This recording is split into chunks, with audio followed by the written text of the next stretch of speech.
medication. Yeah, prescription drug. Uninsured kids or prescription drugs, which is more important? I think uninsured. Nobody talks. Yes. Supreme Court.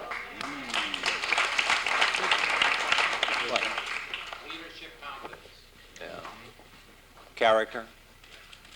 Yeah. Foreign policy. Foreign policy. Campaign finance reform. Who else? What is, I'm sorry? Oh, come to the balcony. Very good point. The most important issue in this campaign is recognition of the balcony. Yeah. A, corporate control of our political process. Corporate control of the political process. Does that translate into campaign finance reform?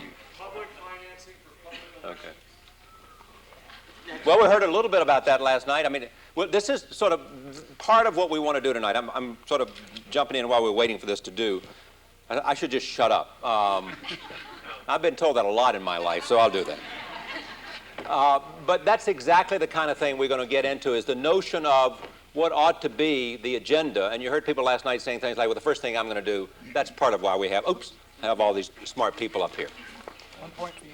Yeah.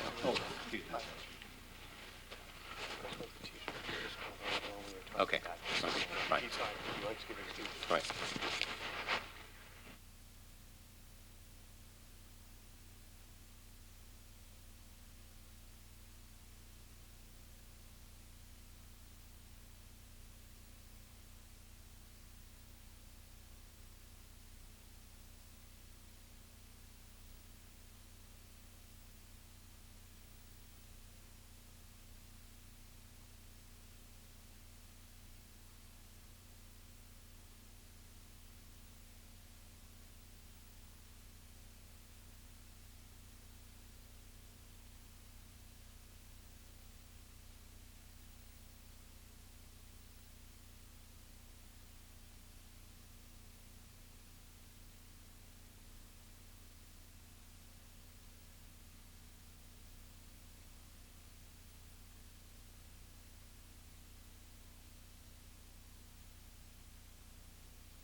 Yes.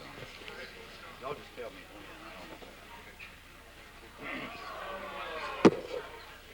We were wondering why you weren't wearing your cufflinks. Because I forgot them. I frequently forget them, but that's the real answer. I'll tell you the answer. Yes. It's really noticeable, isn't it? No, it's not. It's not an affectation. I genuinely forget them. No. I also ran out of highlighter today, so I had to go to Staples and get a highlighter. So. They sell cufflinks. That's right. Do they sell cufflinks? I don't know. Dress this up a bit. And then I was going to go get a sweatshirt, but I thought that would be overdoing it. Closest I will ever get to Harvard was buying a Harvard T-shirt. Under the Bush tax cut, he could afford those.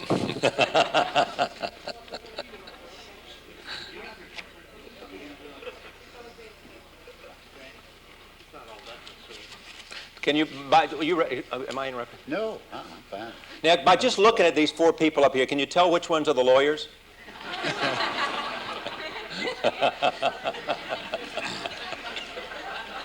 You'll notice it by their smile. Senator, I wish Sam Beanie had a crowd this big. It's a big crowd.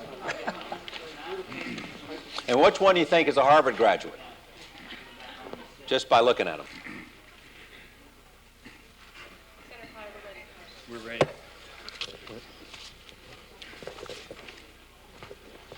Ladies and gentlemen, good evening. My name is David Pryor, and I'm the director of the Institute of Politics here at Harvard University.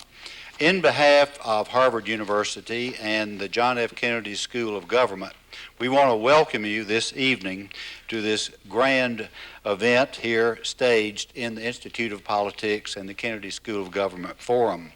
This is Charlie Rose and Time magazine, the forums that present to you this fine evening here at Harvard University. They are organizing meetings like this across our country. This is the first. These will be at major colleges and universities across America. This evening we have a most prestigious and high-powered group of panelists who are joining us tonight. Many of them are part of the Harvard extended family, I might add. Stephen Goldsmith, for example, serves as domestic policy advisor to the presidential campaign of George W. Bush. He was a distinguished mayor of Indianapolis during the 1990s, but most important, he was a lecturer here at the John F. Kennedy School of Government. Robert Glenn Hubbard, he is an economics policy advisor to the presidential campaign of George W. Bush. He is a professor at Columbia University, but also of equal importance, he also once taught here at the Kennedy School of Government. Elaine Kmark is the senior policy advisor to the presidential campaign of Vice President Al Gore.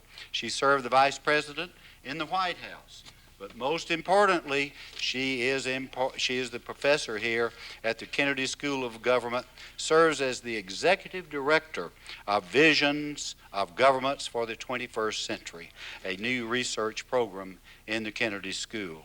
And Greg Simon, the one and only senior advisor to the presidential campaign of Vice President Al Gore. He was the Vice President's top domestic policy advisor for 6 years until starting his own consulting firm in Washington. But really of great importance, Greg is from Arkansas, our home state.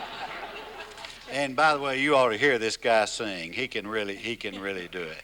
Now let me, ladies and gentlemen, and by the way, be very, very nice to all these men, because after the election, now listen to this, and women, after the election, especially Elaine, after this, these are the people that are going to be hiring and firing people in the White House. So be very, very nice to them.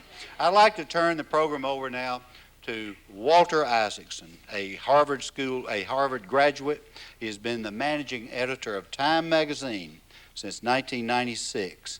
In addition to running this fine weekly magazine that has served our country so well for so long, Walter Isaacson oversees the Time Group's growing franchises. He is a native of New Orleans. He is a graduate of Harvard and Oxford University, where he was a Rhodes Scholar. He is also a most distinguished author. Ladies and gentlemen, Mr. Walter Isaacson.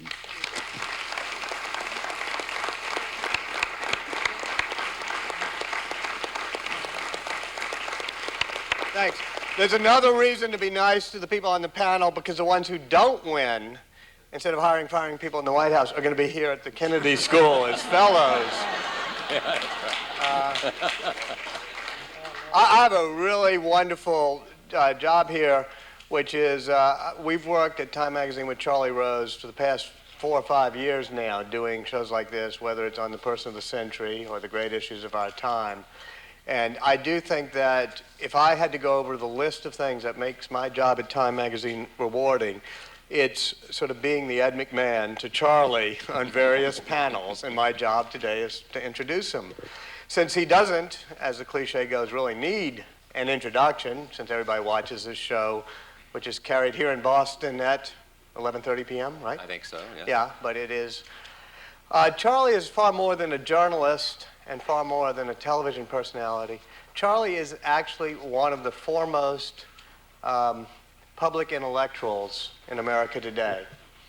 And that's a strange type of thing, because we don't look upon our world these days as having many public intellectuals. But not only is he that way, but his show is a common ground for the most important thinkers of our time. And we were talking about it earlier, but anybody who's got a message, whether it's some chief scientist at Sun Microsystems or a new novelist, they all wanted to get it on Charlie Rose first, because Charlie's the only one who's going to understand it, and then the other people they get interviewed by can watch the Charlie Rose show and figure it out. But as a public policy person and a public intellectual, Somebody over here mentioned that, Charlie, hold your sleeves up, the fact that he doesn't have cufflinks. Charlie has such fans among intellectuals like here at Harvard. He goes into a faculty lounge earlier on, and the fans are mobbing him and grabbing his cufflinks as if he's a rock star. So that's what truly happened to his cufflinks. It's my great pleasure to introduce somebody I admire deeply, and I'm happy to consider a friend, Charlie. Thank you, Walter. Thank you.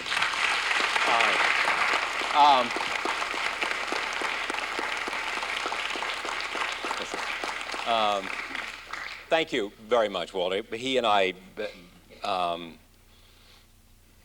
of that's way too generous, as most of you obviously know from watching the show. But what this is about is something that I believe very much in, which is an engagement of ideas and a sense of the passion of politics, which I feel. I make no apologies for being a political junkie, for caring about politics as the place where we make important decisions, that influence who we are and influence where the country is going. What we want to do in this forum, which is the first of a series we're doing, and I am genuinely honored that it starts here, not only at Harvard, but here at this place, and that David has said such generous things for us. What we want to do this evening, which will be broadcast tomorrow night, another interview that I did earlier today will be on tonight's program about foreign affairs and about the Asia and developments in Asia. What we want to do is hear them talk about what's going to happen after January if their candidate wins. I am depending on each of you, and I really mean this, for what they say to resonate with you. The earlier, the more involved you are in this program, the better it is, because you've thought about this country. You represent, avoiding cliches, the future. You're here because you care about issues. I did an hour last night post-debate. What I want to do is give them an opportunity, to define where they see their candidate going and how that they think is in tune with where the country is and the imperatives of the future. So, having said that, there's a microphone there, there's a microphone there, where else? There are microphones around here.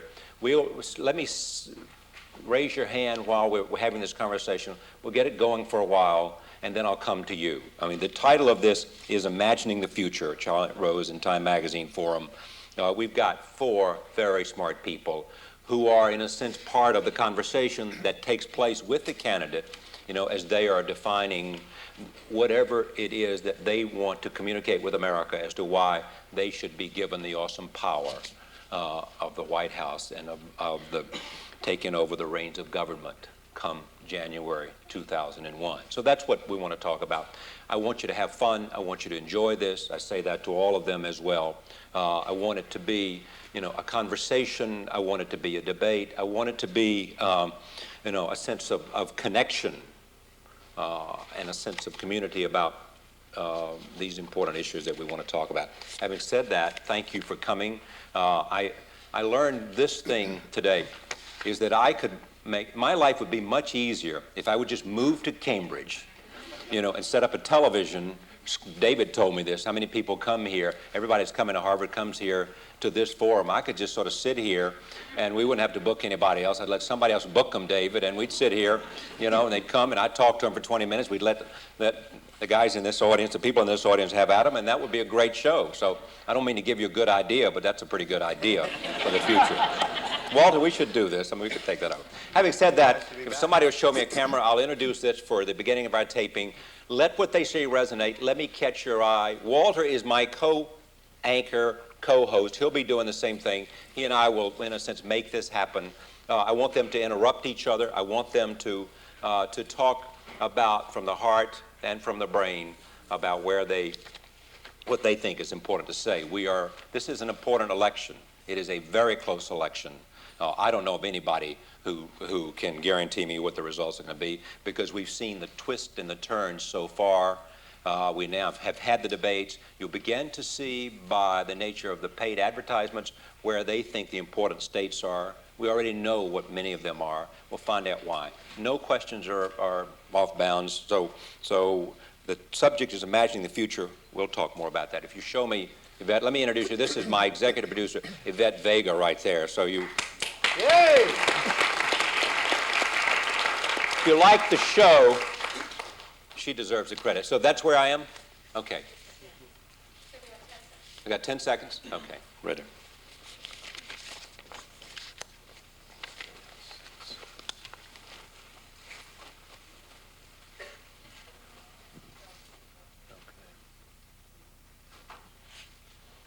Welcome to the broadcast. We're at Harvard University in Cambridge, Massachusetts, at the Institute of Politics for a conversation about imagining the future.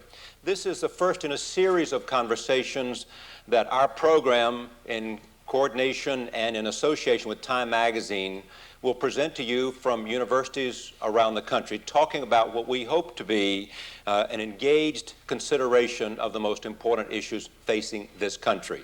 We are pleased to begin this series at Harvard University. I'm pleased to have Time Magazine and Walter Isaacson, this is his alma mater, at this inaugural program. Having said that, our subject is imagining the future. Walter will join me in the questioning. This audience will have a chance to participate in the questioning. We hope to have a real look at the future. We're coming up on 3 weeks of intensive campaign for the presidency. We hope that all of you will listen. We hope that these conversations will resonate with you. I began by introducing from my right, Greg Simon. He is an advisor to the Gore campaign. He is a lawyer. He has a firm called Simon Strategies. Dr. Elaine Kmark is an advisor to the Gore campaign. She is affiliated with Harvard and the Kennedy School. To her right is Glenn Hubbard. He is a PhD as well, an advisor to the Bush campaign, was at Columbia University and American Enterprise Institute, also a graduate of Harvard. To his right is Steve Goldsmith, an advisor to the Bush campaign. He is a former mayor of Indianapolis and involved with the governor in consideration of domestic issues. And to my far right, my co-host for this endeavor, Walter Isaacson, managing editor of Time Magazine. Having said that, let me begin, and I'll just simply, because they're closest to me on the right, I'll begin with Elaine Kmark. And we have said that we're going to call each other by first names here in the sense of informality and conversation rather than the more formal Dr. Kmark. So let me begin. Let me begin by saying, let's assume Al Gore is elected president, which you fervently wish to be true in November on Election Day, and he gets his transition together. What is it that you believe ought to be the imperatives for the recently elected president in his first 100 days? It's a big question. As Al Gore has said repeatedly on the campaign trail, prosperity itself is on the ballot this time around. And one of the first things that Al Gore would do would look out and say, what kind of budget am I going to put together? How are we going to start paying down the debt? Let's put Social Security and Medicare in a lockbox and protect those programs. Let's modernize Medicare to put a prescription drug program in it. And let's make some needed investments, because the challenge in the year 2000 is not only to keep prosperity going, but to expand the prosperity. And that means that you have to be careful about what you do with your money, not go back to the old days of overspending. But it also means that we ought to use this precious moment in time to make the investments that would bring everybody into the prosperity. And I think that's what his presidency will be about. That's certainly what his campaign has been about. And what will be the first piece of legislation that he would like to see the Congress consider? He has said that the first piece of legislation would be McCain-Feingold, would be campaign finance reform. And the reason that would be the first piece is because, as many of you know, some of the bigger pieces of legislation, some of the other legislation that needs to be passed, gets blocked because of special interest and special interest money. So getting rid of soft money, doing campaign finance reform, opens the doors to other legislation, like legislation on Medicare prescription drugs, okay, like legislation in other areas like energy. You can't get to some of the bigger problems before America if we continue to allow ourselves to have our politics tied up in Washington with special interest money. So his first piece of legislation would be McCain-Feingold. Similarly, the first thing he would send to the Senate would be ratification of the Chemical Test Ban Treaty, which the Republicans just so ruthlessly voted down last year, and which is very important to us, to our stability, and to our allies. Steve Goldsmith, what are going to be the first 100 days of a Bush administration going to look like? Well, I think that there'll be a concerted effort to implement the most important principles upon which his campaign has been based, that he would go directly to the issues of Social Security reform, to health care for the uninsured, to prescription drugs for seniors, and some of the defense issues.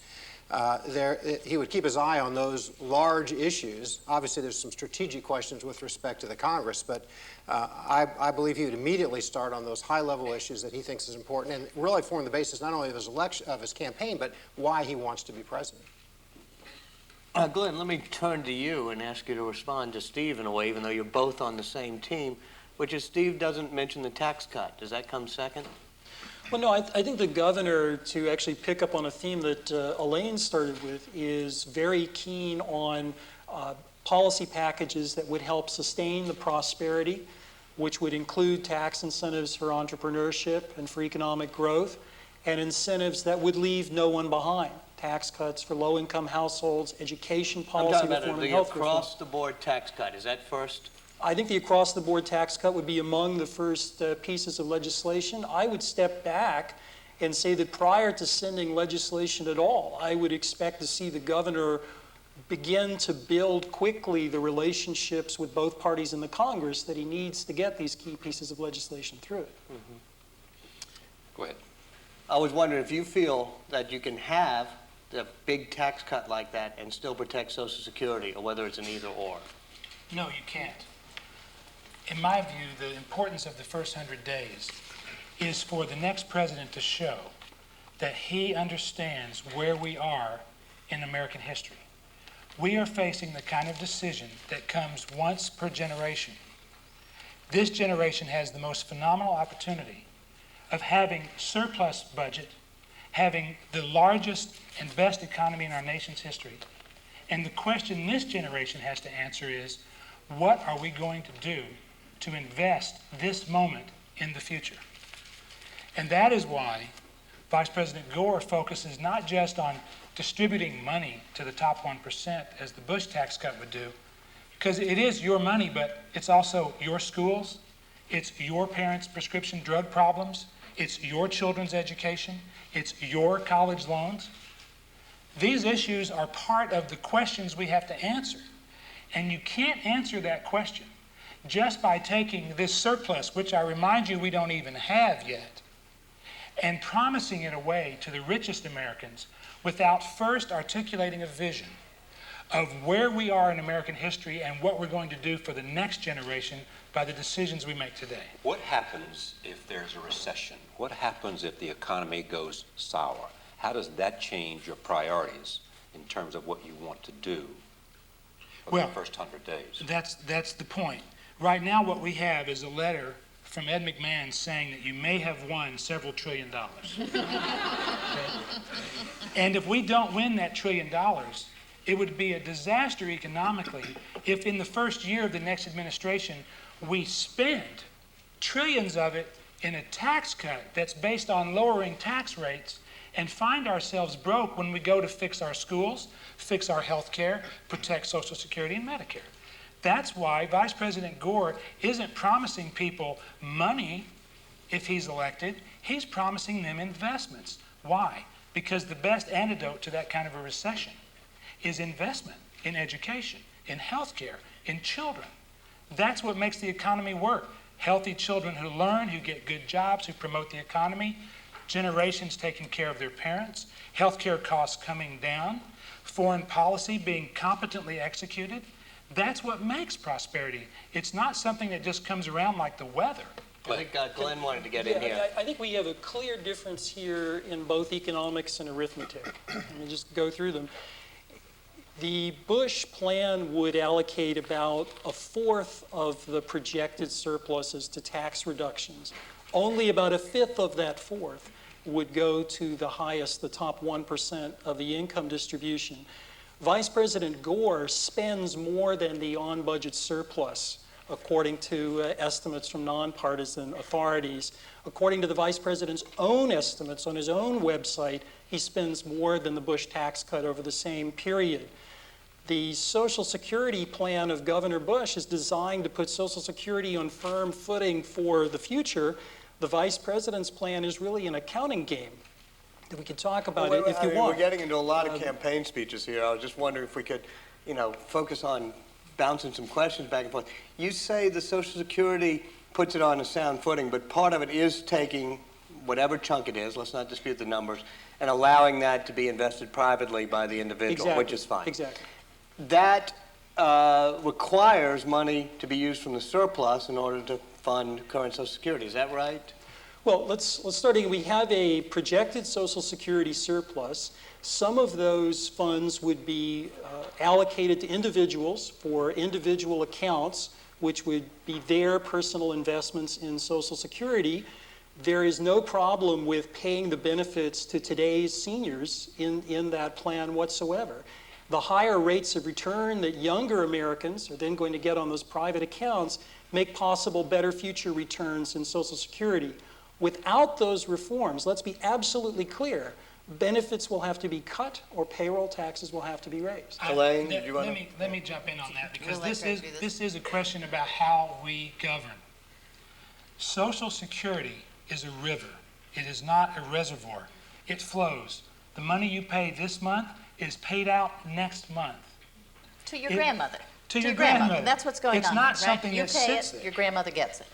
And if you take $1 trillion out of that river this month or this year, you have to find $1 trillion somewhere else. Steve. Well, I'm going to let Glenn argue numbers, but I'm going to go back to your original question, which is, if the economy turns a little bit soft, what are the responses? And I think what we really have here kind of an interesting split, which is our view that the best thing that can be done is let Americans have more of their own money to invest it, because that will create more prosperity, more wealth, resist the recession. And it's coupled with protecting these important issues like Social Security and health care. And the other side, as expressed by the Vice President, has more confidence that if more money stays in Washington, that more good deeds can be done from Washington. It's a very clear division. And it plays out through every one of the policies we're going to talk about, whether it's health care for the uninsured or Social Security or the tax cut. Very clear division on who do you trust most, Washington to take care of your money or participate in protecting important safety net programs and then return a small part of it to the American people. This is in the essence of what the Bush campaign is trying to argue. It's big government versus little government. It's who do you trust. Right, exactly. That is the essence, and it's just wrong. I mean, Steve, Al Gore is not a big government guy. Okay, the Clinton administration has done more cuts in the federal bureaucracy than any other administration on record. In fact, the federal government is the smallest it's been since John Kennedy was president. And we haven't created new bureaucracies, we haven't created new cabinet departments. That day is over. As the president once said, the era of big government is over. That does not mean, and the Republicans, of course, love to make up this big government thing again because it worked for them for so many years, they think they can pull it back. The problem is, this is not your father's Democratic Party. And it's a very different place. So, But what they say and what Republicans are saying, and I'm not speaking for them and they can speak better for themselves, but that if you look at the aggregate of Gore programs, it does suggest a much heavier emphasis on government solution to problems. And that's where it's just not true, because Gore's tax cuts are pretty hefty, $500 billion. The tax cuts, however, are targeted to those things that middle-class families need. And think about this. There are times when you're in good times, both spouses are working, people have jobs as we are now. Even in good times, American families find that there are things they have trouble paying for. They have trouble paying for college always. They have trouble paying for long-term learning and keeping their skills up. They have a lot of trouble paying for long-term care for their elderly relatives. So what Al Gore did is he said, okay, I'm going to give the money back to Americans, not in the way that disproportionately benefits the rich, because it's just an across-the-board cut. I'm going to give the money back in a way that really focuses on the sort of things that American families spend their money on, and that year after year, generation after generation, even when they're doing well, they have a hard time doing. Now, that is a difference in philosophy, but it's not a big government difference. And Charlie, let me make one point about the spending issue.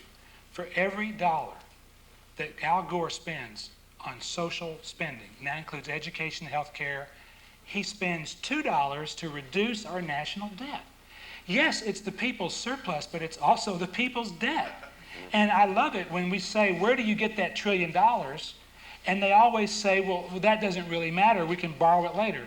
Now, I am not an economist, but I did sleep at the Holiday Inn last night. And I know that $1 trillion is a lot of money. Where is the $1 trillion? Glenn.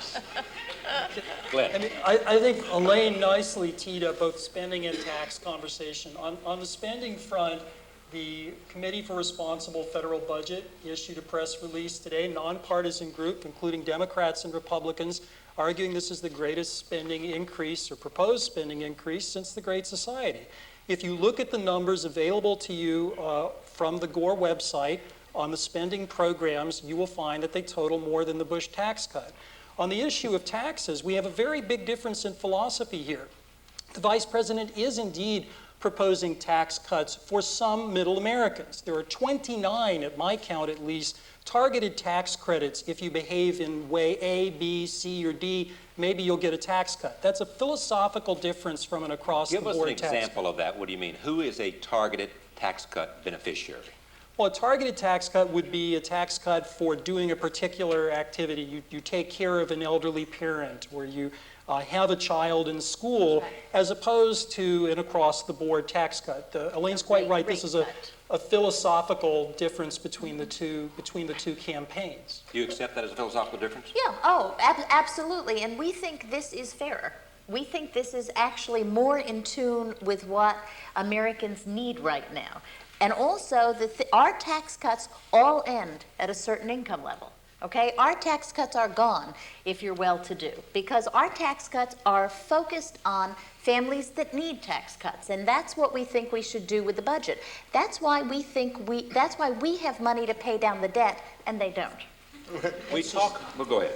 I mean, that's just not true. The tax cuts in the Bush plan are indeed across the board, but much of the relief goes to low-income households. Let's ask ourselves who the high-income households are who get tax cuts. These are, in America, not coupon clippers. We're talking about people who are entrepreneurs, people who own active businesses. In the Bush campaign, I think Governor Bush does not believe that government should decide which individuals should get a tax cut. Individuals should decide what to do with their own money. Let me ask Elaine something. Elaine, I've studied you from way back. Aren't you a little worried, just yourself personally, and try not to spend just for the candidate, at all of these gunking ups of the tax code, when you basically have fought before for more tax simplification, to not make it so that every one of our incentives is done by complex things about, okay, I'm going to take care of an elderly parent, I'm going to put some money in a savings account, I'm going to do it and have to go to an accountant to figure out all this stuff? No, I'm not at all. And the reason is that when you do these things through the tax code, what you do is you let the market provide the services. Okay, you say, we're not going to build a government long-term care agency. We're not going to build government nursing homes. We're going to let churches and communities and for-profit, everybody do that. Directly. Why not just give people the money or give them vouchers or do Well, it above board? Well, it's essentially what you do through the tax code. But the reason you want to do it through the tax code is because if you do it through the tax code, then you can target it to families who need it. Then you're not giving Bill Gates money for his mother to go in the nursing home, okay?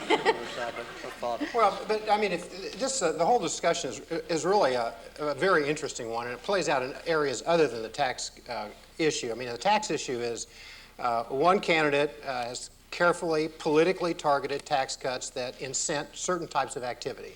And the other candidate has tax cuts that are across the board where the rate decreases are greatest for working poor and working Americans.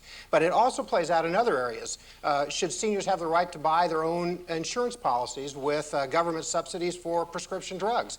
Governor Bush thinks senior citizens ought to have more flexibility. Health care for the uninsured, should it be a refundable tax credit so that a working poor mom can go into the marketplace with a refundable tax credit, with essentially a voucher, and configure her own response? Should an individual have a right to control part of their Social Security, or should a government bureaucrat control the Social Security? Who decides what type of tax cut? So, I mean, we have a fundamentally different view of whether to respect individuals and respect the marketplace with government help, right? The interesting thing in the campaign is both candidates are saying we need to help people without insurance for health care. We need to help seniors who don't have much money for prescription drugs. But how you do it, as played out, maybe it's most clear in the tax debate, but it flows through every one of the major issues in this campaign. Let me take the tax debate into this question. You had to know, I mean, you're a politician. You had to know that... I was at one time, yes. You're involved in a political campaign. Okay, all right. You had to know an across-the-board tax cut would lead you vulnerable to the kind of charge that Al Gore has been making about George Bush. It's a tax cut for the top 1%. Did you ever give any consideration, we're just going to eliminate that argument by not saying anybody who makes more than X amount is not going to benefit from this tax cut because there are not enough of them to care? Well, is there an economic argument to do this rather than a political argument? I'll do the first 30 seconds, and Glenn can do the last 30, and then okay. I can't control the time on my left. But, the political vulnerability issue was obviously clear at the time the governor made the decision. I mean, if you look at traditional and the vice president's political campaigns, this issue was bound to come up. At the same time, the governor thought this was the right thing for America. It was the right thing to continue prosperity. It was the right thing for folks that he uses the phrase, the toll booth through which the middle class passes, as the marginal tax rates for the working poor mom are greater than they are for the $200,000 a year lawyer. So the governor, and I'm just the policy advisor, not the political advisor. We never had a discussion about the poll implications of the tax cut. It was just what was best, and then Glenn and the other economists provided those suggestions. Yeah, exactly. The governor himself wanted something like the across-the-board tax cut. The particular design is done by economists, but I think it was the governor's view that he wasn't picking winners and losers. He was very concerned about cutting marginal tax rates, the tax on the next dollar you earn, where that made the most difference, which would be entrepreneurs, secondary earners, low-income people entering the workforce. These were all his concerns. You asked about the rich. I mean, I think it's important to know that the top 1% of income tax filers in this country pay a third of the federal income tax. They get about 1%? The top 1% pay 1/3 of the income. 1/3 of the federal income tax, but get only a fifth of the Bush income tax cut. So net, it's a progressive tax change. But now let me go to this point that what do you lose when you give that kind of tax cut to the top 1%? What's the cost of it? The top 1% get more money on that tax cut than the Bush administration would spend on education, health care, and national defense combined. And that's not all. The tax cut happens first. The Bush prescription drug plan only covers people at a particular percentage of poverty, under $14,000 a year income, for the first 4 years. If your parents make more than $14,000, you don't get anything. And the program isn't from the federal government, because Bush doesn't like the federal government. It's a state grant program. Well, as Bush himself said, in a state like Texas, a big state, where the legislature only meets 4 months every 2 years, they might wait 2 years before they implement the prescription drug plan. Some states may not do it at all. Before I have Glenn take a chance to speak to that, does the Gore tax cut proposal benefit the top 1% at all?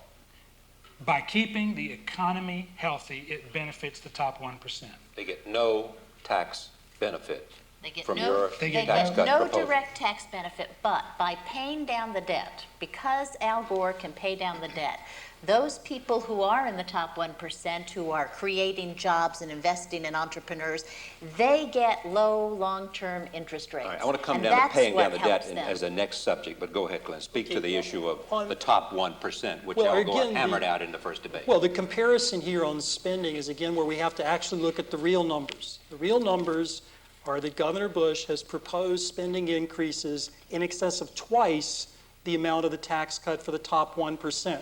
These are numbers Does available that from include the official estate scores. tax cut? Are you including the estate tax cut for the Talking rich? about income tax cuts, estate So you're not taxes. including the estate tax cut for people We who... can come back and talk about why that's incredibly misleading to do. $1 if million you'd like to do. exemption is good enough for most people. Let's- I want to come back again to who you think these top 1% are. People don't get born into an economy like ours, being at particular places in the income distribution. You all are going to move up substantially in the income distribution. If I did a Washington-style distribution table for you right now, I might find a number of you as being low-income Americans, and yet I probably don't have a great deal of tears to shed about your future prospects.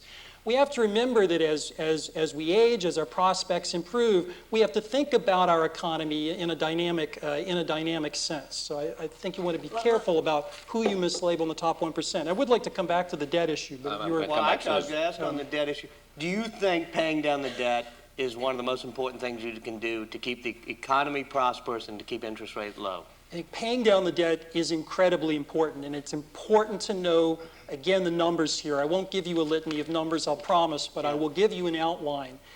If you compare the two candidates' proposals, by far the more substantial debt reduction is coming from Governor Bush. You do not have to take my word from it. Look at the Senate Budget Committee's own studies. Republicans Look, on the Senate. look at the Gore campaign's own spending numbers and simply do your arithmetic. But do you feel, I mean, let's not debate these numbers, because we're never going to solve it here, because they didn't And, solve yeah, it in let's three make it as debates. a national goal to Yeah. eliminate the debt.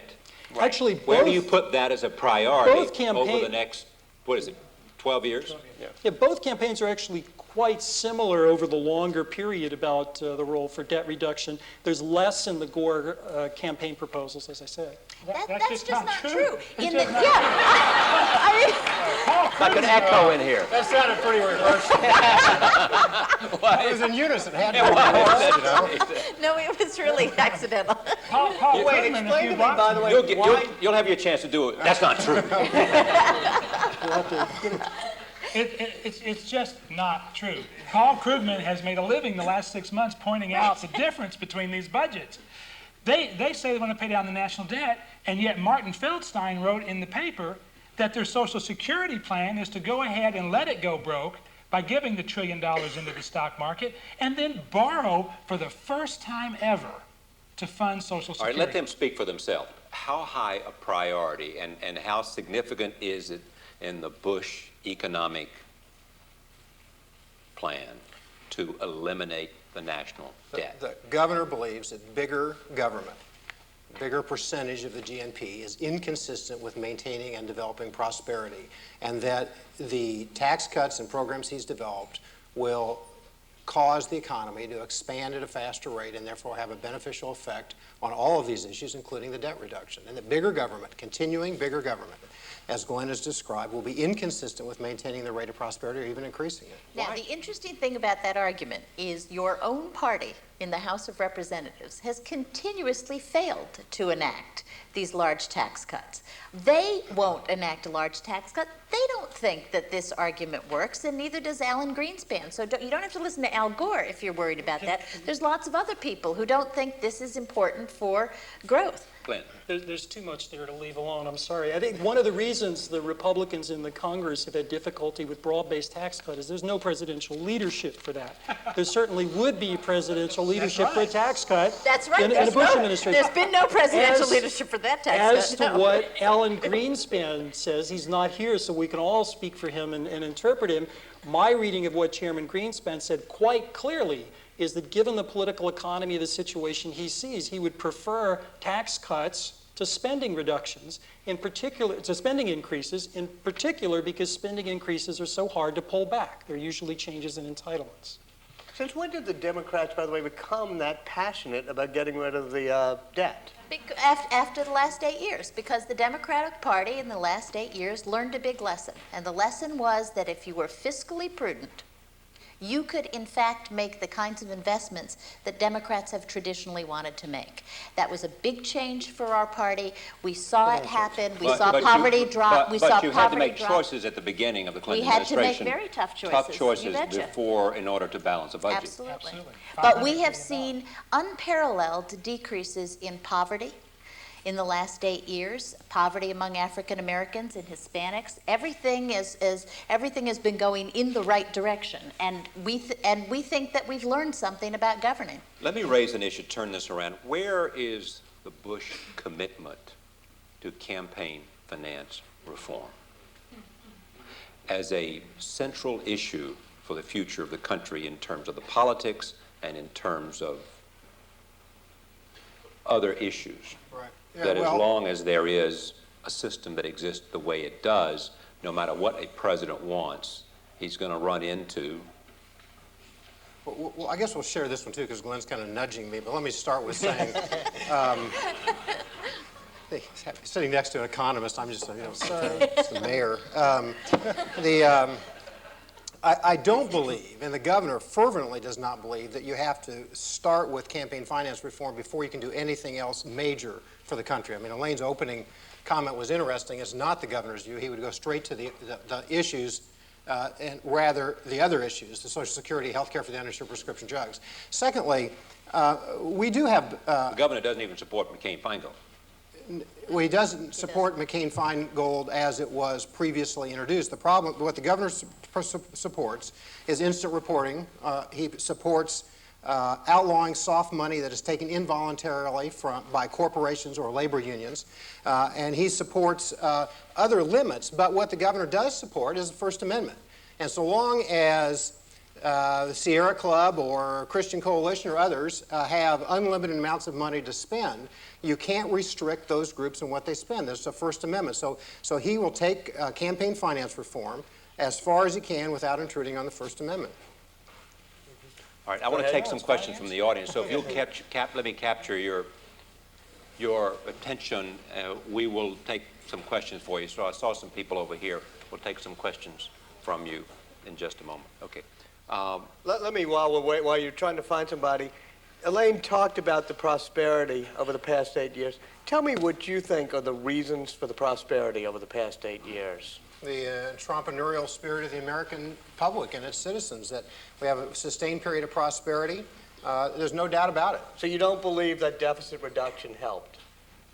I believe that the beginning of reining in big government that occurred as a predicate to this administration, and the prosperity began before that point and has continued. And it will continue so long as productivity of the American entrepreneurial class is allowed to reach as many people as possible, that we eliminate the restrictions, allow people to participate. And what fundamentally needs to occur for prosperity to continue and actually expand is for major education reform. Let me just say, we can stipulate that the American people have great ingenuity and they work hard.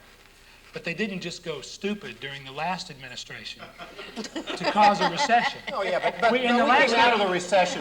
We came out of the recession before you all started. In the last 8 years, without a tax cut for the rich, we've managed to have the best economy in 200 years.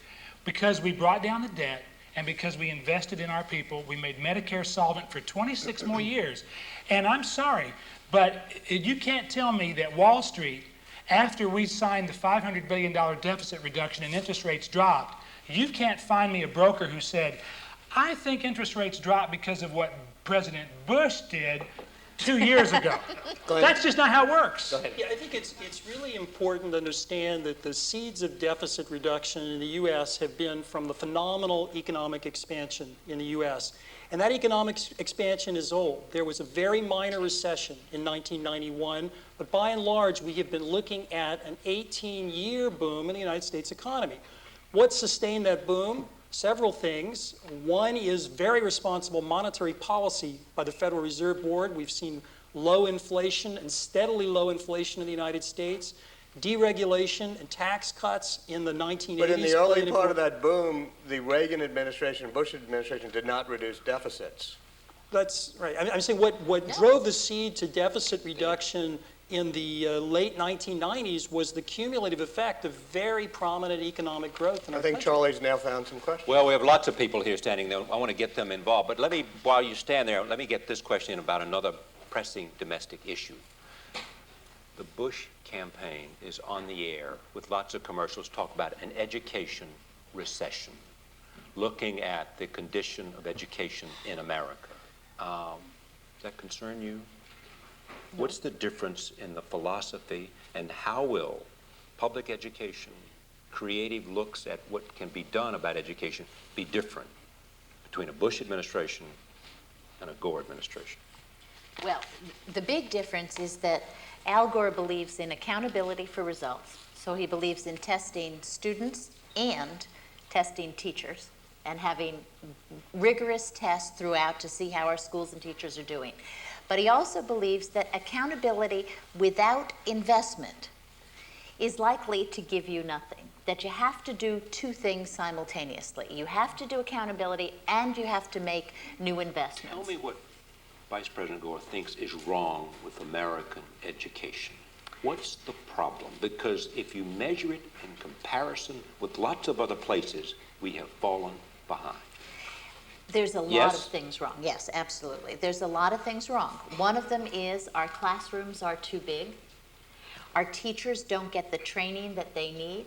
They don't get the salaries that they need, particularly in this economy. And if you take credit for the economy, shouldn't you also, because it happened on your watch, that education didn't get better? Actually, education did get better on our watch. NAEP scores, the National Association of Educational Progress, blah, blah, blah, blah, is the standard by which you measure educational progress. Those scores have increased from the period from 1992 to 99.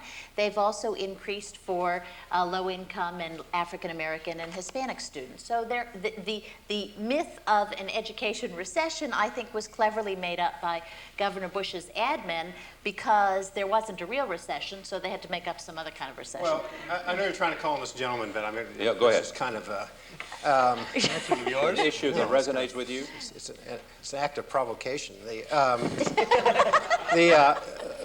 me just do this for a minute or two, because this obviously education is one of the most important issues in this campaign. It's certainly very, very high on the list for Governor Bush, and one of the things that he talks the most about. I agree. Here's where I agree with Elaine, although I disagree with everything that came after it. I do think accountability is the major issue. It is on the issue of accountability that Governor Bush has so reformed Texas public schools, right? High standards, test every child, 3 through 8, every year, reading and math, see how they're doing, see how their classes are doing, see how their teachers are doing, remove the bad principles. That's why the African-American fourth graders in Texas have the best improvement in math scores in the country and are second or so in reading, right? Enormous increases for Hispanic children and African-American children in Texas because of accountability. But the difference is, and we do need money, we do need investment, but it goes back to the same issue. Right? Do we trust parents with some decisions about where their children go to school? Do we trust local school districts to do the reforms if they're held accountable? We should not fund failure. We should fund success. We should fund performance. So the reluctance of the administration to give more control to states, right, to make more flexibility in education money, to give more control over parents where the children's schools are failing, to hold people accountable, I think is a difference. And lastly, so that we can move on, I know that I'm sure Elaine will want to respond, but I don't think that you can call it accountability if you test occasionally as a child goes through grade school, if you do voluntary testing at the statewide level. It has to be mandatory testing. It has to be every child, 3 through 8, to measure their performance. That's the difference in the accountability program. All right, let me turn. Yes, sir, up here, and then we got lots of questions. I want to get as many as I can. Hello, my name is Robert Porter. I'm from Belmont, Massachusetts. My question is for Mr. Goldsmith. It seems from the discussion this evening that in a Gore administration, the solution to all of society's ills would be spending more on government programs. Governor Bush, on the other hand, has run campaign where he stated that there's an important role for the private sector to play. My question is, in the Bush administration, what sort of partnership would there be between the private and public spheres on issues such as education, healthcare, welfare, et cetera? He teed that up for you. Thank you for the question. Hardest question for the softballs, watch out. Well, I want to be sensitive to time, but I also want to frame this for a second. It is true that Republicans have been criticized appropriately in the past for just beating up on government, right?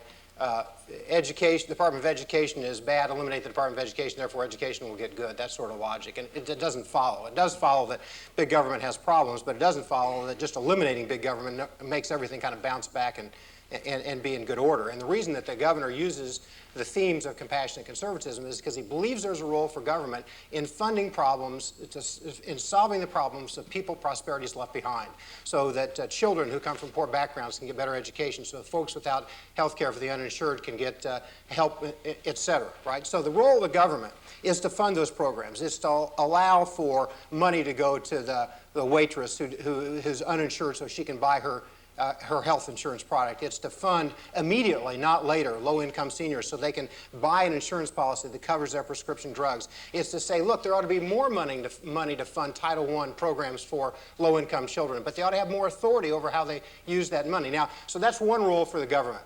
And there's another role for the marketplace. And third, a number of the programs, for example, charter schools and faith-based organizations and a whole range of other providers can participate once these top-down control and command autocratic systems are loosened up. But there is a role for government, but the role is a partnership. Greg, and then we go to the audience. Let me give you 3 examples of how Al Gore has done more to have partnerships between the government and the private sector with President Clinton than any other administration. The next generation of vehicles was a proposal by Al Gore.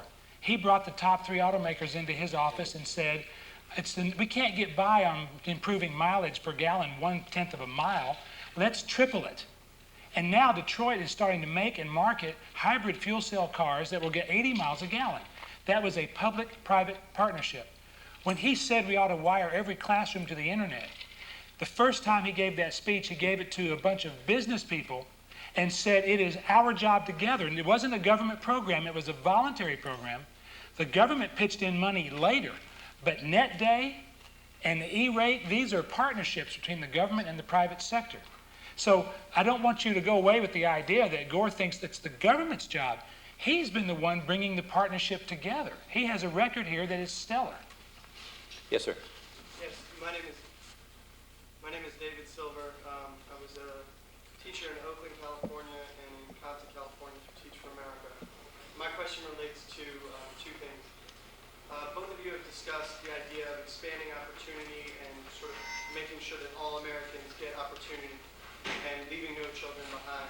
The 2 questions I would have are, 1, how come if that's the case that homelessness has never been on the agenda in terms of speaking about the importance of getting people homes? And 2, the issues of when we have schools that are working very well in certain areas and then not well in other areas, what about the issues of segregation and segregation in our schools? Elaine. Homelessness has been, it's a good question.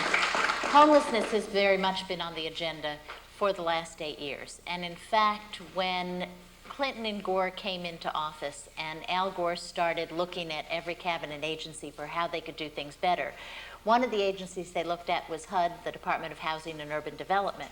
And HUD has gone through a revolution in the last 8 years dealing with homelessness and has gone into communities, has loosened up the controls on their dollars, and started to treat homelessness as the multifaceted problem that it is, which means drug treatment, mental health assistance, and all the other things that are in fact part of this homelessness epidemic that we've seen. And I think that it's been a real, if you look at the HUD programs, and in fact the Kennedy School's Innovations program gave an award to HUD for excellence in government for this transformation. It has been quite a big change in the way the government treated homelessness, and I think quite a positive change in the way the government has treated homelessness. Yes, sir. Thank you. My question is for Elaine and Greg. First, thank you so much for giving us the opportunity to ask you questions. My name is Bo Breeze. I'm 21 years old. I went to high school in the inner city of Los Angeles, and now I go here. What are you studying at Harvard? I'm getting my bachelor's in economics and my master's in statistics concurrently. So my question is this. Uh-oh, we're in trouble, Greg. I'm kind. I care about politics deeply. I know that there's a certain amount of cynicism in my generation, but I truly do, and I'm confused and concerned. My confusion is this. I honestly do not understand why the Democratic Party is known as the party of choice when it denies parents the opportunity to choose where they want to send their children. Why it's known as the party of opportunity when it subsidizes failure and taxes success. And why it's known as the party of tolerance when it denies people the opportunity to decide what sort of employee environment they want to have within their businesses. Why are you smiling, Steve? Because it's a Republican question. Go ahead. And who's it directed? I've worked for both sides. Who is it directed Who's to? it directed to? It's to you. To me. Yeah, I'll sure. help you. You start. Why don't you start? I will He's a start. statistics master. I will I'm start. intimidated. I too am very energetic about politics. My immigrant grandfather told me every Sunday I visited him about going to the Roosevelt White House to meet with a staffer to talk about cotton subsidies during the Depression. And one day when I found myself a White House staffer, it was an incredibly emotional experience. So I take this very seriously. Number one, we have the great idea in America of universal education. That was a revolutionary idea. That, by the way, was opposed by a lot of propertied colonialists because they didn't want everybody to be educated. But Thomas Jefferson pushed it through. We, as Democrats, believe that our first priority is to help fund public education. If people want to pay their property taxes and not go to a public school, that's their choice. But the people without a choice of going to a private school, they need to have the choice of the best public schools in the world. We can't solve that public school problem by giving people a little bit of money. We could never afford to give them the money they would need for the tuition at a private school. The Bush plan gives people enough money to think about going to a private school and then to think again, because they're not going to be able to afford it. So, just a minute, I'm on a roll here because this is an important question. So, I take it very, very seriously. And having been the product of segregated public schools in the South, I take it very seriously that we have integrated, excellent public schools in every community. Second, Are you through yet? no, he had another point. Secondly, you say we subsidize failure and we tax success. It's been the Democratic Party that's been the supporters of progressive taxation in this country, so that those at the lower end don't have the burdens that they can't afford. And when we have money from prosperity, we help the poor and the middle class first, not as a byproduct of helping the rich. And in terms of taxing success, this is a society. We all have a place in it. I don't believe that we're all born to some sort of individual success that doesn't rely on our parents, our teachers, our neighbors, and our children. So I'm happy to pay my taxes. And the thing that got me about the Bush tax cut was, as the Vice President pointed out, one person in this audience making over $300,000 would get more of a tax cut under Bush than all the rest of you combined. That's just not the American dream. Well, let me okay.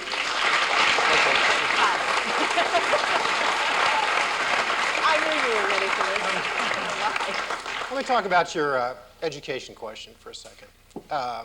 I was a mayor of a city that's about the same size as Boston. And everybody in my city had choice about education except for those who were poor, right? They would move out of the city. They could go to private schools. They could go to the suburbs. They all had choice. The only folks that didn't have choice were those who were poor.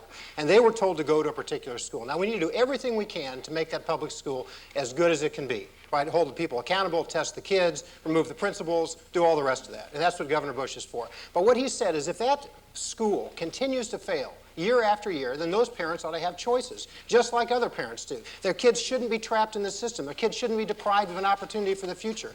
Now, I really respect Greg's sincerity of his presentation, but $1,500 is a good start for a private school. I work on a voucher program in the city of, oh yes it is. We give out $800, listen, we give out $800 vouchers to working poor moms. The Catholic schools and others subsidize them with scholarships. There are thousands of kids who have escaped, right, failing schools into integrated, not segregated, but more integrated private schools. The Catholic schools in the center city of Indianapolis are more integrated than many of the public schools are as they bring kids together. It is true that in many communities it'll take more than $1,500 plus some subsidy by the parent to have the child attend a private school. But it is a start. It's a start for accountability. And secondly, what if that parent decides that maybe my child needs tutoring, or some after-school help, or an opportunity to participate with somebody who's talented, like the young man who worked for Teach America. Teach for America. Teach for America, great program, right? So I think that we ought to give those parents choices about how to supplement their child's education, rather than insist that they continue to go to failing schools. It is a matter of liberty, it is a matter of freedom, and Let me it's a flip matter this of around equity. back here Go first. ahead, Go ahead, yeah. First, want to underscore what Steve said about choice, and I would invite people who are suspicious on the $1,500 question to look at the inner city scholarship program in New York, my hometown, and its success. I'd invite any of you to take a look at that. You asked the question too about taxing success. It's actually worse than that. It's taxing people on the ladder towards success. The highest marginal tax rates in our current tax code are not, in fact, the tax rates faced by people at the very top. They're faced by people at the bottom who are trying to enter work for a variety of reasons to phase out some government programs. That has got to stop and would stop under Governor Bush's tax plan. All right, let me come back up. I want to make sure that you feel like they were responsive to your question. Wonderfully. Okay. Thank you. Good. All right, thank you. Yes. Hi, my name is Nicholas Evans. I'm a second-year graduate student here at the Kennedy School. With this question, I'm hoping to find a little bit of common ground, but we'll see. It relates to something that I think affects a lot of us here in this room, and that is the use of technology, e-government. I know that both the Vice President and the Governor gave major e-government addresses at the start of the summer, and I just wanted to get a sense of what some of the steps that might be taken in the first 100 days or first year of either of the administrations to help use technology to make government more efficient and bring people closer to the services and information they need. Just last month, the federal government, under Al Gore's Reinventing Government program, opened firstgov.com, which is the first big portal to all federal government services. There is absolutely a revolution taking place in government use of IT.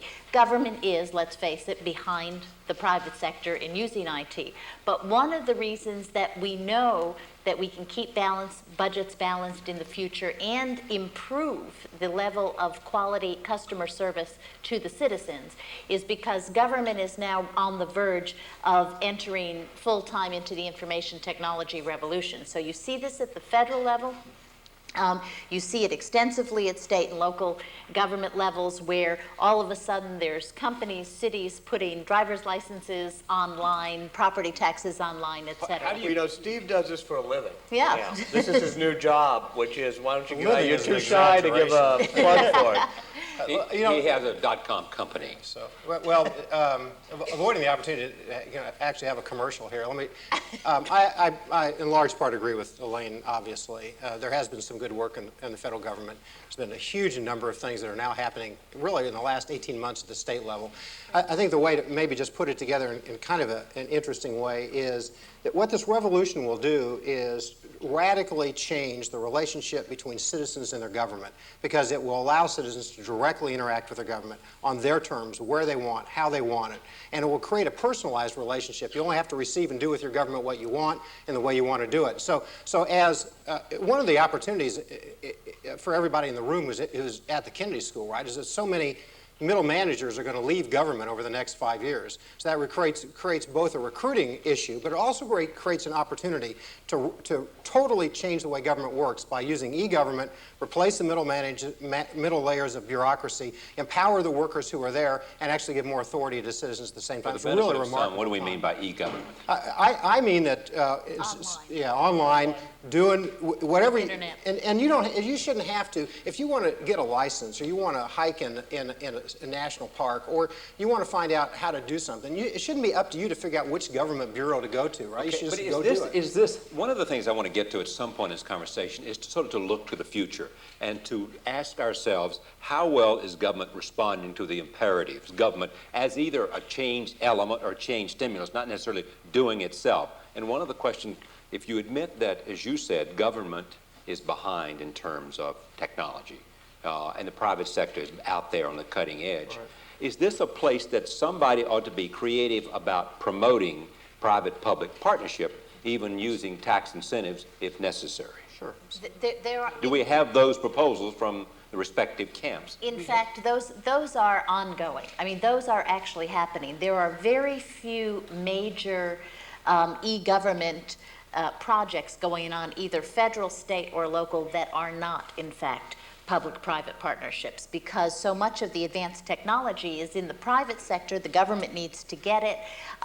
You can, if some of you wonks in here, Kennedy School students probably read Governing Magazine. Well, every other ad in Governing Magazine is of a new e-government company. And so that is, in fact, happening as we speak. All right, another question here, and come back over here, because I want to get as many of you.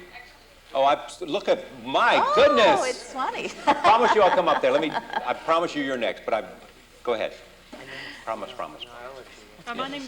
My name is Felicity Spector. I'm from Great Britain, but I work here at the Centre for Public Leadership at the Kennedy School. I'd like to talk about this, ask you about this philosophical division, if you like, where the Democratic Party admits, quite frankly, that it wants to use the tax cuts to direct money to where it's most needed, whereas the Republican Party seems to just want to make everybody better off. Surely government is exactly about deciding those kinds of priorities.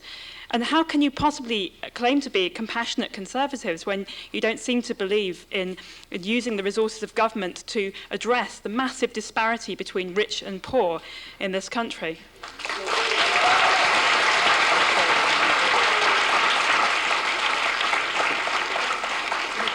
It's a good question. Your question is an excellent one, and if you look at Governor Bush's tax proposals, by far the largest reductions in marginal tax rates are for low-income households, precisely for that reason. The difference in the two campaigns is not so much about whether there should be significant marginal rate reductions for low-income households.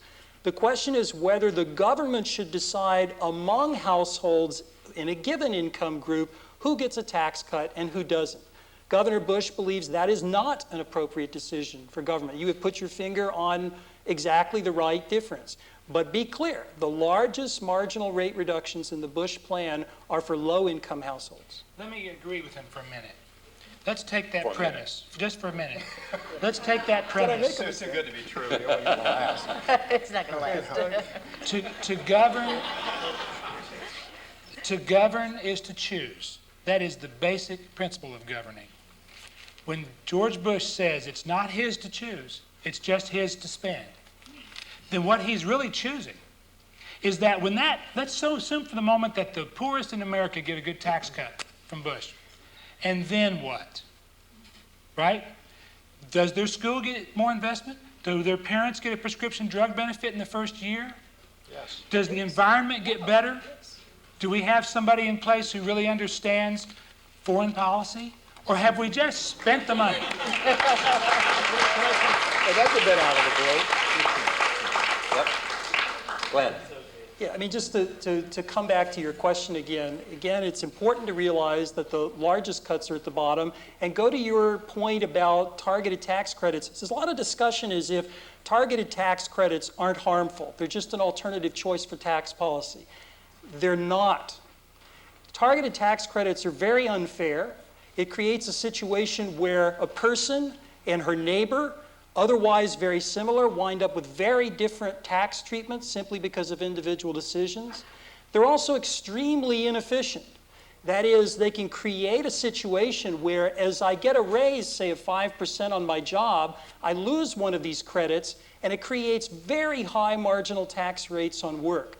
So these things are not only silly in the political discourse, they're downright economically harmful. Look, there is nothing silly about two neighbors living next door. One of them makes $30,000, the other one makes $30,000. One of them happens to have a mother who's got Alzheimer's disease. Okay? Under our plan, the government helps her out. Under their plan, they both get the same small tax cut. And the one who is having to struggle to keep her mother in a nursing home or with full-time care is getting nothing. That's the difference. Actually, bad example. Under the governor's plan, with that elderly parent, would get an extra exemption. But I think the point in there is that I would agree with, there is this very deep philosophical difference. All right, let me go to the question up here. Thank you. Direct the Women in Public Policy program here at the Kennedy School. We've been talking about Americans and citizens a lot tonight, and taxpayers and voters. However, when we think about the many social problems that have been mentioned here, the social issues, they in fact fall disproportionately on the back of women. When we think about the high-end gains that are occurring in this country with this economy, it is accruing disproportionately to the benefit of men in this country. And the next president, as well, will be appointing probably several Supreme Court justices. And as we know, there are many issues of deep, deep interest and concern, particularly to women, that will be coming before that court. Can you both talk your president through a gender lens? Can I start this one? Well, Swanee, it's very clear. The Supreme Court is very close. And as we know, a woman's right to choose is in the balance in the next Supreme Court. So if there was no other reason that you wanted to go out and vote, I'd suggest go out and vote for that Supreme Court. And there you want to vote for Al Gore, who is a strong supporter of a woman's right to choose. But let me broaden the answer a little bit, because the fact of the matter is, yes, these high-tech gains are, in fact, disproportionately male.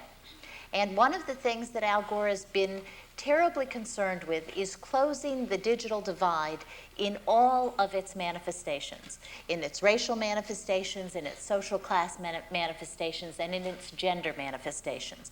And to do that, he's proposed investments. You can't do it without investments. Investments in community technology centers, investments in the National Service Program so that some of these high-tech young people who are so brilliant at this can go into communities and teach high-tech skills. Investments in teachers so that they know how to teach with the new technology. This is an incredibly important moment in time. This is a moment when these investments are critical to our future prosperity, closing the racial gaps in our incomes, and also closing the gender gap. We have made progress in closing the gender gap. We are now up to 72 cents on the dollar. Al Gore wants to make more progress in the next 8 years and close that gender gap as much as he possibly can so that men and women are equal in the paychecks as well as in all of their rights. Steve, Glenn, whichever one. I think two key issues I'd point to. Women start about 40% of the businesses, but many large entrepreneurial businesses are not started by women, a point I think that you raised. The governor's initiatives and approaches to entrepreneurship are designed to make access to entrepreneurship and business creation better available for all Americans, be they male or female. A second issue where I think women have a particularly large stake in the election has to do with shoring up our social insurance system for Social Security and Medicare. Women live longer than men, and the design to shore up Social Security is a clear beneficiary for women in the long term. It just... Oh, well, sorry, you left. Let me just do 20 seconds about Glenn's last point. The current Social Security system discriminates against a married woman. And the governor's proposal to allow her to invest part of her payroll tax will allow her to create more wealth than virtually any other single thing that could be done by the next president. That will equalize much of the discrimination in Social Security and will also ameliorate some of the issues that Glenn raised. I have to comment on that. I have to comment on that. Look, even if that is just wrong and misleading. Even if we make progress in closing the wage gap, the fact is that women will always, or many women will take time out for childbearing. They will earn less money in their working careers than men do. And therefore, this notion that somehow they're going to get a lot of money because they're going to put their 2% in is ridiculous. Why punish those who are working? Just because some aren't, that's not fair. Because frankly, what you're going to do, let's go back to Social Security, because it's key to this election. There's only one of three things that can happen if you privatize a portion of Social Security. You can cut benefits, you can go into debt, or you can make the system bankrupt in the next decade. And that will hurt women enormously. They need the safety net more than anybody else. And they're going to wreck this safety net. And let me be very clear about that. If a woman believes, she mentioned this, in choice, a voter believes in choice as a significant public policy issue for them, is that alone enough to vote for a candidate who shares that belief because of the present structure of the Supreme Court? Well, I mean, every woman who intends to vote has to make that decision herself. I wouldn't be so presumptuous as to suggest that. And everybody, I think, in the room knows the governor's position on this issue, which is he is pro-life, he respects the differences of others, and won't use it as a litmus test to the court. Every voter, every woman who decides to vote will have to weigh that. Of course, our position is that even a woman who is pro-choice, looking at the totality of the issues for which the governor stands, could and should decide to vote for him anyway. Let me translate that. Because he did it very well, just like Bush did it. The Republican Congress under George Bush will not confirm a pro-choice Supreme Court nominee, period. That's the decision you have to make. Yes, sir. All right, I'll come up there in a second. All right. I'm Adam Weiner. I'm originally from Detroit, Michigan, and now I'm a student at the college. And my question is for Mr. Goldsmith and Mr. Hubbard. George Bush advocates local control in education. But we've also heard from you tonight that he advocates mandatory testing, which seems to me as if it's dictating curricula from Washington, D.C. And it seems as if there's an inconsistency there. I was wondering if you could explain that. A very insightful question, and there is a little bit of tension here, respecting local traditions, but also saying that there's a role for the federal government to fund, and it shouldn't fund failure. The way we've reconciled these issues, and really your question is an excellent one, is to say that if you wish to take federal money, you should develop a test and at the state level and administer that test annually 3 through 8. Now, the way that state to state then would be normed is through using the NAEP. But every state would design its own test, not the federal government. I'd point out that testing the students without testing the teachers is a little ironic. Right. And to treat students as people that have to pass through a gate every year and teach them to the test, teach them to take tests, is not what education is all about. If we're really concerned about quality education, Wait a minute, just for a second. We started the education debate with Elaine saying we're for accountability and testing, and Greg ending saying we're not for testing, really, because... And you criticized us for not testing every single year. So which is it? We are you proud you're not testing, or are you we're for embarrassed you're testing testing? in 4th grade, 8th grade, and 12th grade. Universally across everybody testing, and we're for state tests being developed according to it. But you guys are going overboard with this. And you're not testing teachers. And you're not testing teachers, Are you right? against testing teachers? No, we're not against testing teachers. The teacher tests are good things. But what the governor has said time and time again is instead of telling each school district to build a school, to add a teacher, to test a teacher, to impose another demand of all these categorical rules, that we ought to measure performance. We ought to fund the schools and the poor children who are in the schools and let the local school district and the parents have control over how those schools perform and how they decide whether and how performance should be dictated, not the federal government. Perform well, that's a way of testing the That's teacher. yeah, no, I think teacher testing is good, and the governor thinks teachers testing is good. But he doesn't believe that it's the role of the federal government to tell every school district to test each teacher. Over there. How about yours? All right. I'm Ryan Vaughn. I'm from Newton, Mass. And here's my question. As you probably know, recently homophobic rapper Eminem has been bringing out censorship and ignorance to the spotlight. What are your nominees' views on censorship to violent music that may induce violence or hate crimes? Vice President Gore and Tipper Gore, no secret, think that parents ought to know if music has lyrics that they would find objectionable. Lyrics that advocate violence against women, racism, all sorts of things that they may not want their 10-year-old to be listening to, but as a warning label. People can sing what they want, people can say what they want. The same with movies, the same with video games.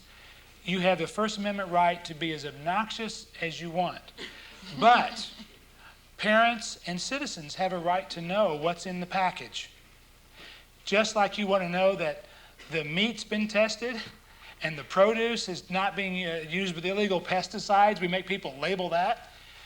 Vice President Gore says it is the responsibility of parents to raise their children and we need to help them. If Eminem wants to talk about violence against women, we condemn it, but that's his right. But we ought to have some way for a parent to know what's in the wrapper.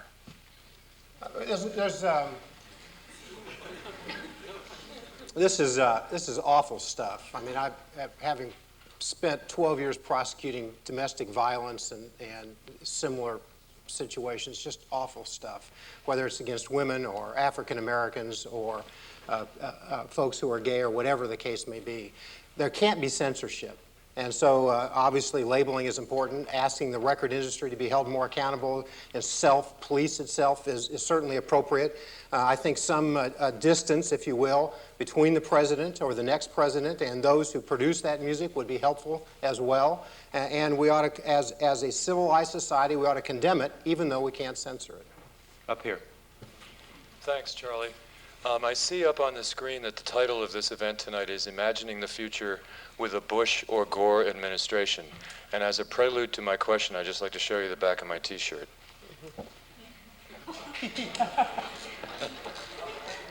I prefer, for myself, and I know a lot of other people, these super rallies that have been drawing 10,000, 12,000, 15,000 people. I, along with a lot of other Americans, prefer to imagine a Ralph Nader and Winona LaDuke administration. An administration that would have a president who opposes the death penalty. An administration that would have a president who calls for the repeal of Taft-Hartley. An administration that has a president who has been in the struggle against corporate-controlled international trade agreements. Now, I had a ticket for tonight's event. And to the credit of the people here, there may have been people who would have liked to exclude me, but to the credit of the Institute of Politics and the Kennedy School of Government, I was not denied admission to this event. However, Ralph Nader, not only is he excluded from the corporate-sponsored, corporate-controlled, fake so-called debates, but he's not even allowed in to the audience with a ticket. Now, my question is, shouldn't we have a real debate? And isn't the central issue before us at the millennium the issue that was raised by Abraham Lincoln, who, by the way, was also a third-party candidate, government of, by, and for the people, and to end once and for all the corporate hijacking of our democracy and our political process? Well, let me... I'm on record as thinking there should have been more debates and that Ralph Nader should have been included in some of those debates. 2, Ralph Nader was on my program last week, so I'm going to rest my case. But thank you for expressing that idea, and anybody here who wants to. I felt awful that they did not let him into the first debate. I think it was the wrong thing to do. In 1980, I didn't know about it. I was backstage in a little hole. That's where they put advisors, Yeah. backstage in a little hole. In 1980, I was the press secretary for Barry Commoner and LaDonna Harris when they ran on the Citizens Party ticket. And I've got to tell you, to take a little shine off of Ralph, he did not lift a finger to help Barry Commoner. So I don't believe that just because he's running on a third-party ticket, that he believes in all third-party tickets. Barry Commoner believes in a lot of things you believe in, and I believe in. And what I felt after that election was, I am not going to be part of electing another Ronald Reagan. And so that's why I've gotten back into the two-party system. And I might add, I started life as a Republican. But they dropped me again, and I changed to a Democrat. All right, yes, sir. I'd like to hear what Barry Commoner has to say about it. Yeah, me too. Hi, my name is Joshua Walkman. I'm originally from Columbia, Maryland. I'm a student here at the Kennedy School. I have a question about an issue that has received really very scant attention in this campaign. There's a phenomenon in this country called transinstitutionalization, where people with mental illness are moved from inpatient psychiatric facilities to criminal justice facilities. The two largest providers of mental health care in this country are the LA County Jail and Rikers Island. I would like to know what your two candidates propose to do about this shameful, and I might add very expensive, phenomenon. Can I start with this? You're exactly right. This is a very important problem. And in fact, last summer here in Boston, the Vice President talked about this in a speech on crime, where he addressed a really fundamental issue, which is the prevalence of drug use and mental illness in our jailed population. And in fact, he looked around using some of the Kennedy School's own Innovation Award work. He looked around at some of the innovative things that were going on and advocated trying to help states and localities put together programs that we refer to as Stay Clean to Stay Out, okay, which involve intensive drug rehabilitation in jail and then a continuation of drug rehabilitation when you are on parole, with regular testing, with authority to throw somebody back in jail the first time they get a bad urine test just for a night or two to kind of make it really sink in, and extensive drug rehabilitation and mental illness counseling. You are absolutely right. Until we deal with the drug and the mental illness problems of our jailed population, we're just going to have this going back and forth, and we're just going to have constant recidivism. And the Vice President and Tipper Gore, who, as you know, is an expert in mental health, have long felt that this was a critical and key missing ingredient to our criminal justice system. Just very briefly, the individuals you mentioned obviously in many cases have multiple problems, and helping them recover from drugs or alcohol is important, and the program that Elaine mentioned, kind of coerced abstinence treatment plus enforced abstinence, is important, and the governor believes in it as well. The governor's also proposed a doubling of the budget at the National Institute of Mental Health in order to have more best practice, more examples, more demonstrations, more research, and more funding. So it's an issue that needs to be addressed, and it hasn't been a significant one in the campaign to date, I agree. Thank you very much. Let me raise two issues that have, one we want to get to is foreign policy before this evening is over. But before that, the governor consistently raises this issue. I will be able to be a healer in Washington. That somehow my experience in Texas suggests that I'll be able to deal better with the opposition across the aisle. Well, let me... My first question actually is, do you guys have focus groups that say this is an important issue to America, that Americans are very, very concerned about a certain cynicism, the absence of civility in Washington, and that there is a hunger for a healer out there? Well, I haven't seen a focus group in this campaign, so there's surely a focus group out there, but I'm not I can promise you your campaign is using them, but are you saying that you, as a domestic policy advisor, you don't see those? When I was recruited a year and a half ago to be the domestic policy advisor, I was told I was not allowed to see a focus group and I was not allowed to see a campaign poll, period. And I was supposed to present good ideas to the governor. So I don't know how to focus groups. Okay. And I'm not interested in criticizing the vice president. Let me just kind of explain the governor's Because it position. seems to be high on his priority, the point that he wants to make. It is absolutely high on his priority. The governor prides himself on his ability to work with Democrats in the state of Texas to accomplish important pieces of legislation. His personality is one of a healer, bringing people together. That's how he thinks. And that's how he governed in Texas, and that's how he would govern if he's fortunate enough to be president.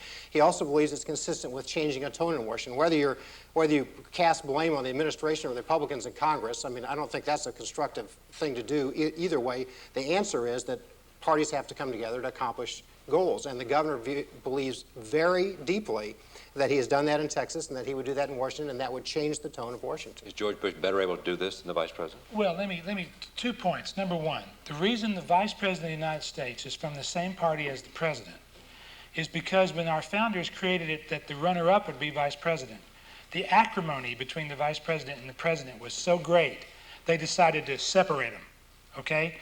Partisanship is part of our democracy.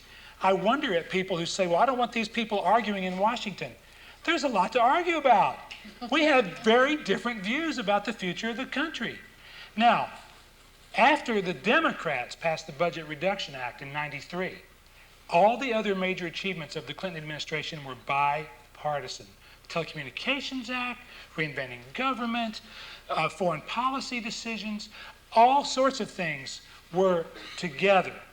But that was after they knew that the president was putting out a vision that they disagreed with, and they had to come and compromise.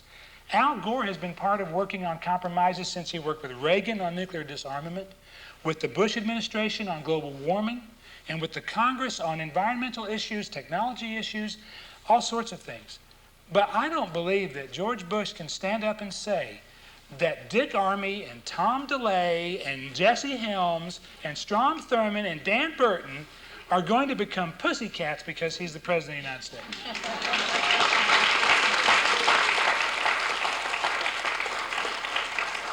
It is true on both sides of the aisle there's a substantial amount of incivility in Washington, and I don't think we have to call out particular names. We could probably speculate all night on both sides of the aisle.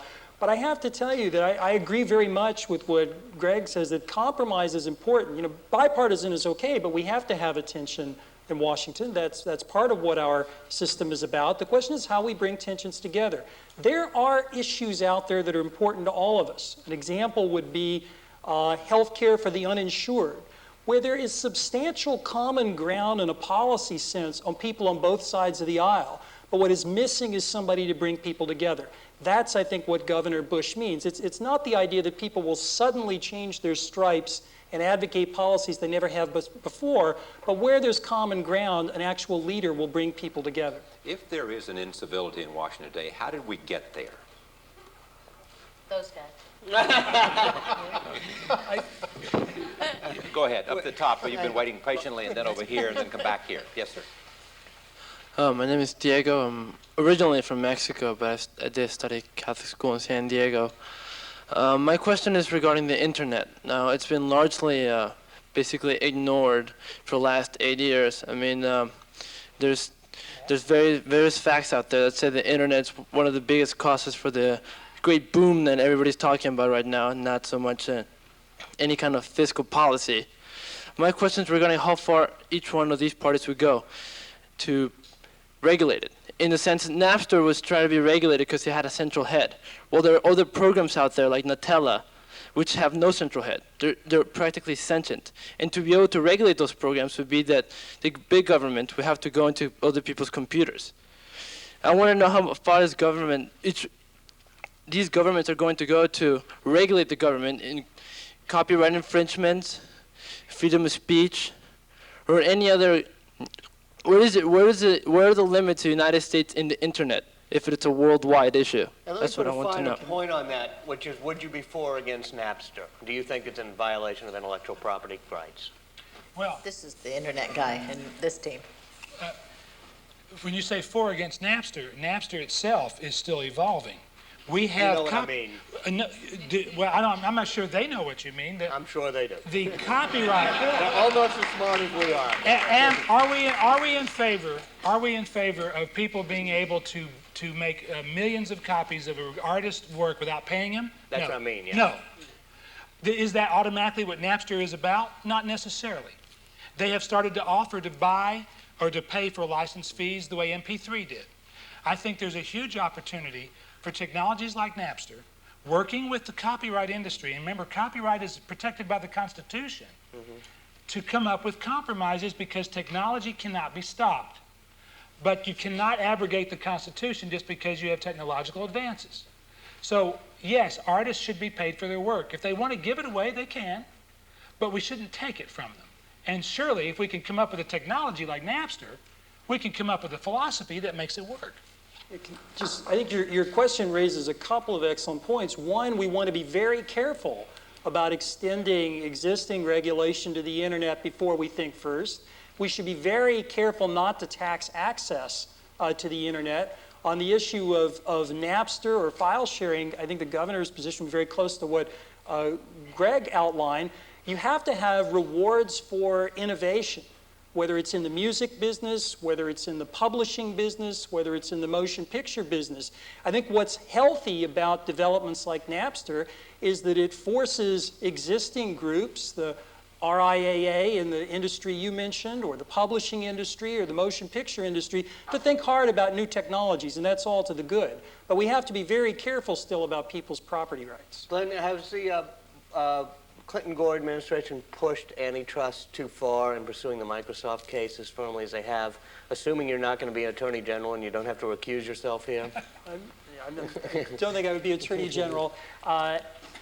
It's probably not appropriate to comment on a specific case, but I think there is a general trend toward antitrust that at least many economists might find not altogether wholesome. I think we have to take a look at consumers' benefits and consumers' gains and be very suspicious of cases where there's very little consumer harm. Yes. First, let me say thank you all for coming. My name's Rahul Rahatki, and like many of the people in the audience here, I'm a college student here, age 18 to 25, obviously the apathetic generation. And I know both Mr. Bush and Vice President Gore have, in the debates, have, appealed to us, tried to get us to come out there and vote. And I'm saying I will. But I'm wondering, after the election, once they don't need our vote, once they're already in the power, what specific initiatives will each of your sides take to ensure that youth stay involved in government, want to vote next time, and in general just keep the youth interested, when there's not an election going on? That's a great question, and it wasn't really very well answered by either person at the debate last night, I have to say. The way they get young people involved is the way they get every other group of people involved, and that's to talk about your issues and your problems. College loans, Napster, job opportunities, training. What happens if you're a young woman and you leave your job to stay home and have a child? These are issues young people care about. There are probably foreign policy issues that a lot of people turn off later in life. I think young people are much more actively involved in. So the way that they have to get you involved is to treat you with the same importance they treat the elderly when they talk about Medicare and Social Security, and they treat the middle year people when they talk about tax cuts and entrepreneurship and career building, is to talk about what happens when you go from being a high school student to a college student and you graduate college and you have a loan that's like a mortgage on a house without a house. And what happens when you try to, you're supposed to have 7 careers in your life, they say. I'm on about number 6 myself. How do we help you make those transitions? How do we help young women if their right to choose is going to be taken away? How do we get them involved in that debate? Let me just, I think that there's nothing wrong with Greg's answer. I actually think about it a little bit differently, right? I don't think of you the apathetic generation. I've taught on and off for the last dozen years. I think that the generation you mentioned is really very concerned about others, altruistic, and the best way after the election to make sure you continue to participate is for the candidate that wins to do what he said he was going to do, right? To prove that it makes a difference who you vote for, politicians have given young professionals and young adults a very good reason to be cynical over these years, right? So now, after the election, the next candidate has to give you a signal that your vote counted, that what he said made a difference, and that the country is better off as a result of it. Let me make just one addition to that. I think a lot of young people think that this big debate, which we've spent so much time on here and the candidates have spent so much time on Medicare and Social Security, doesn't have anything to do with them. It's far off in the future. Think about it. If your parents got sick when they were older, unless you really hate them, okay, which I don't think too many people do, if your parents got really sick, you would end up having to help them pay their medical bills. Some of these things that happen to people when they're in their 60s and their 70s are really very expensive. And one of the big breakthroughs for the American middle class in this country was the security of the elderly, both with Social Security and Medicare. These are not programs that are just about old people. These are programs that are about everybody of all ages, because we all have parents. And most people feel responsible for their parents. And think about it. My mother had a thyroid operation a couple years ago, $30,000. That was the cost of 2 years of college tuition for my sons, okay, if I had had to pay that. So this debate about Medicare and Social Security is not just an old people's debate. This is a debate that's about you and your parents. If I can just add one thing, I find myself agreeing in a context with Elaine here. I think it is important for younger people to think about Social Security. Current Social Security policy is unsustainable. Absent the kind of reforms Governor Bush has, any economist, be he or she Democrat or Republican, will tell you the same thing. Taxes will have to go up or benefits will have to be cut. This is really your issue more than it is the issue of the current seniors who will be held harmless under either program. I can't leave this. I may have to have some people who stood here not have a chance, and because we have to get out of here in just a few minutes. But let me I've got to raise foreign policy here. There seems to be a clear difference with respect to the major foreign policy issue, which is a sense of a philosophy of what the role of America ought to be in a post-Cold War era. Al Gore, through his entire career, has been steadfast in advocating an aggressive role for American leadership in the world. He has at times even broken with his own party when he advocated, for instance, the Gulf War. He also, though, has thought about foreign policy, I think, in a more profound way than not just Governor Bush, but than many other politicians around. He understands that there was a classic security agenda, and there is now a new security agenda. The new security agenda in this world deals with terrorism, it deals with environmental crises, it deals with population, it deals, in fact, with the rights of women, and how so many countries are mired in poverty because of the way women are treated. It deals with drugs and criminal cartels taking over governments. These are all potentially incredibly destabilizing forces in the world. This is a new security agenda, and Al Gore has actually spoken at great length about this agenda and about how he would use a concept called forward engagement to try and look at these problems and use American might, economic might, our moral might, our leadership in the world, to try and keep these problems from becoming destabilizing problems, from turning into genocides and from turning into the kinds of terrible things we have seen. I don't think there is another politician in the United States of America today who is better equipped to lead America in the next century than Al Gore. I should first give a disclaimer that I'm not a foreign policy person. But you didn't bring your foreign policy advisor with you. Right. I think that two key points about Governor Bush's philosophy here are noteworthy. First, the governor believes very strongly and very sincerely that America's leadership and its moral values and its economic values are also a central part of American foreign policy. We cannot really divorce American international economic policy from American foreign policy. Second, the governor's views on the use of military force have been made very clear. The governor believes that the strategic interests of the United States have to be the key concern, not a variety of perhaps otherwise meritorious issues. The United States must think about its own strategic interests. Anybody else want to add? Let me finally say that we're out of time is what I have to say to you. But I want to thank all of you for coming and for the opportunity to come here to the Institute of Politics at the Kennedy School. It's been a great, great honor for me and for Walter can speak for time, but we are pleased to have an opportunity to meet many of you and to hear your questions. I want to especially thank to Greg and Elaine and Glenn and Stephen for participating here, coming here from a crucial time for these campaigns as they go to the finish line and engage these important ideas. But most of all, for you in the audience and the audience at home, I hope you have benefited as much as we have. From the Institute of Politics at the Kennedy School, I thank you for joining us for this program. We will see you next time. Thank you.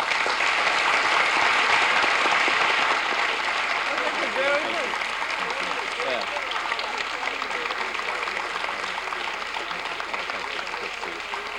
Thank you, Elaine. Thank you, Glenn. Before you all go, let me thank the Institute, thank all of y'all. It's a really smart, wonderful audience. Let me be the one to thank Charlie. The one thing I do know is whether or not we get Ralph Nader in the next debate, Charlie should be the moderator of the next debate. So all right into that. Yeah. If you guys want to, I'll be willing to stay here for a few moments if you've got any questions. If you got any questions you want to talk to me about, I'll be happy to do this. I don't know how much time they gave us here in this building and what time they lock it up. So, but any questions any of you have? Yes, sir.